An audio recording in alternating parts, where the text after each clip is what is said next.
Welcome to my channel. இன்றைக்கி நம்ம vegetable Maggi noodles எப்படி பண்ணுறதுன்னு பார்க்க போகிறோம். முதல்ல நாம் நூடுல்ஸை வேக வச்சுக்கலாம். அதுக்கு ஒரு பாத்திரத்தில் தண்ணி ஊற்றி அதில் எண்ணெயும் ஊற்றி மேகி நூடுல்ஸை 2 நிமிஷம் வேக வச்சு எடுத்துக்கோங்க.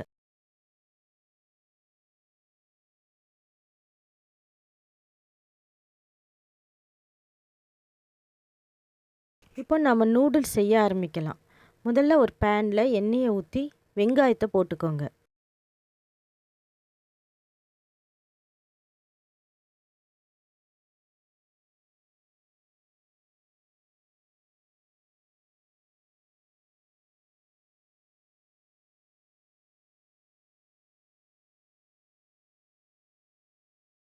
கூடவே ஒரு பச்சை மிளகாவையும் போட்டுக்கோங்க.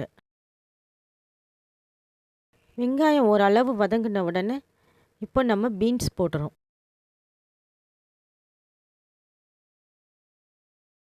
கேரட்டும் போட்டுக்கோங்க. கேரட்டும் பீன்ஸும் நம்ம நல்லா வதக்கணும். அது அதுலேயே வேகணும். நம்ம தண்ணி ஊற்ற வேண்டாம்.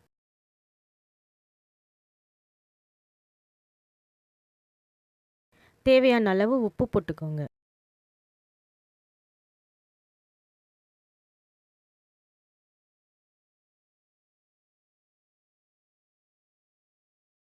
இப்போ இது நல்லா வதங்கிருச்சு. இதில் இப்போ நாம் குடமிளகாவை சேர்த்துக்க போகிறோம். எப்போவுமே காய்கறி கேரட் பீன்ஸ் வதக்கும் போது ஃபஸ்ட்டு கேரட் பீன்ஸை வதக்கிடுங்க. குடமிளகா சீக்கிரம் வதங்கிடும்ன்றதுனால நாம் அதை லாஸ்ட்டாக சேர்த்துக்கலாம். இப்போ குடமிளகாவும் நல்லா வதங்கிட்டதுனால நம்ம மேகியில் இருக்கிற அந்த மசாலா பாக்கெட்டில் இருக்கிற பவுடரை போட்டுக்கிறோம். அது கூடவே வினிகரும் சோயா சாஸும் ஊற்றிக்கோங்க.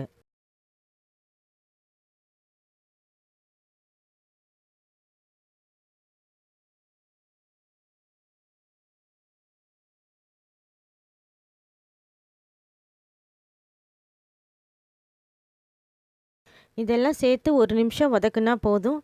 இப்போ நம்ம வேக வச்சுருக்க நூடுல்ஸை போட்டு கிளறி இறக்கிடுங்க. டேஸ்டியான வெஜ் மேகி நூடுல்ஸ் ரெடி.